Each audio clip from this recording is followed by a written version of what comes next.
بسم اللہ الرحمن الرحیم۔ السلام علیکم ناظرین کرام، امریکہ کے صدر ڈونلڈ ٹرمپ نے 9/11 حملوں سے متعلق تقریب میں افغان جنگ کے حوالے سے کہا ہے کہ طالبان کو بدترین طریقے سے ایسا نشانہ بنائیں گے جس کی ماضی میں مثال نہیں ملتی۔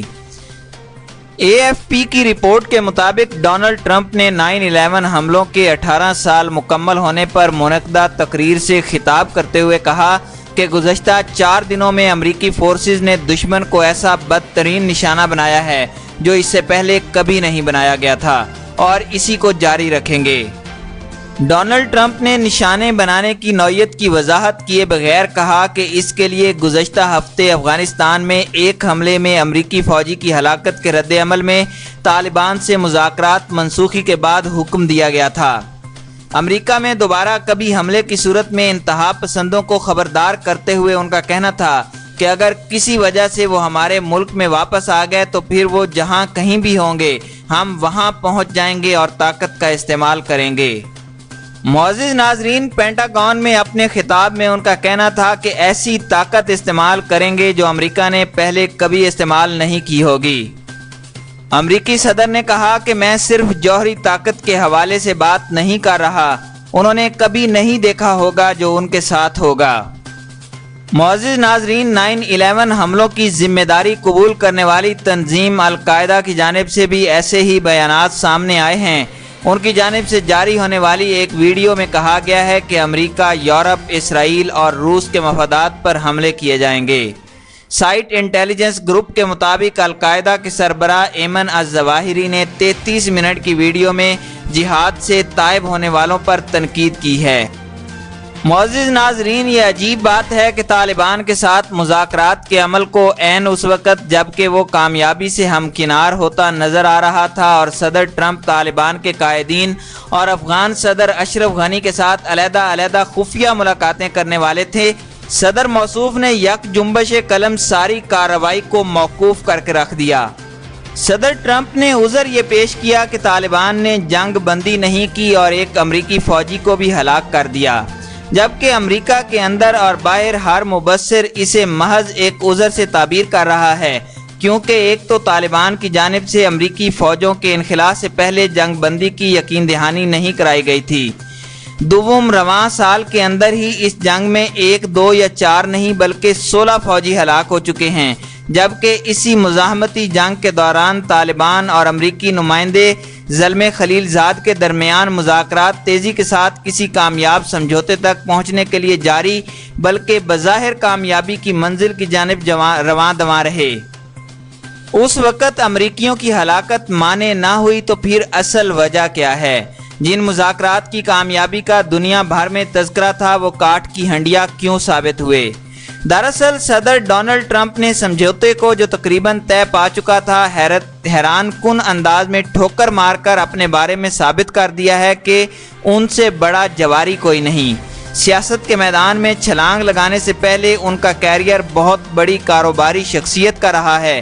انہوں نے جو کاروباری دنیا آباد کی اس میں کئی جوا گھر آج بھی کامیابی کے ساتھ چل رہے ہیں۔ یہاں سے موصوف نے جس فن پر دسترس حاصل کی اسی کی بدولت غیر متوقع طور پر امریکہ کا صدارتی انتخاب جیتا اور اندرونی سیاست کے علاوہ اپنی خارجہ پالیسی کی بنیاد بھی کیسینو کے مالک کے طور پر جوا بازی کے کھیل پر استوار کی۔ طالبان ہی کا مسئلہ لے لیجئے، ان کے ساتھ بڑے دبنگ طریقے سے مذاکرات شروع کیے، کئی شرائط مانتے چلے گئے، انہیں باور کرا دیا کہ وہ ان کے ساتھ 18 سالہ جنگ کے خاتمے اور اپنی افواج کی مکمل واپسی کی خاطر بےتاب ہوئے جا رہے ہیں۔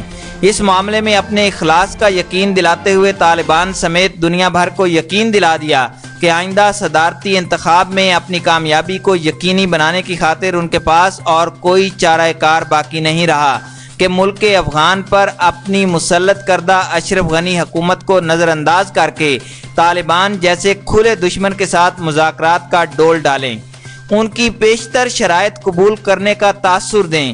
اس کی آڑ میں آخری سمجھوتے کے طور پر ان سے یہ تک منوا لیا کہ 13,000 فوجیوں پر مبنی قوت میں سے صرف 5,000 امریکی فوجیوں کو واپس بلائیں گے، 8,000 سے کچھ زائد کو ابھی وہیں رکھا جائے گا۔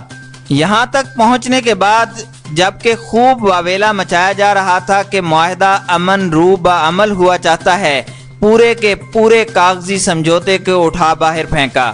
کیمپ ڈیوڈ میں خفیہ لیکن طے شدہ ملاقات بھی منسوخ کر دی۔